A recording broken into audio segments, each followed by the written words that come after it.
by DJ Queen.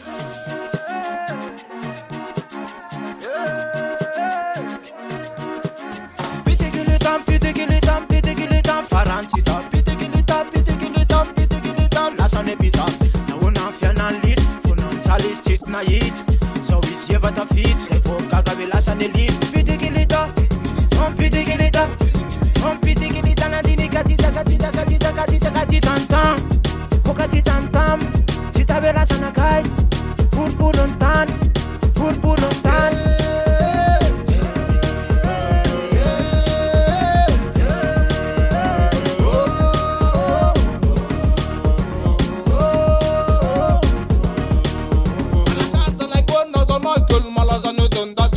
Dilai kuna to ni fanai bakanda sanai Amara kom now You tia to ko suku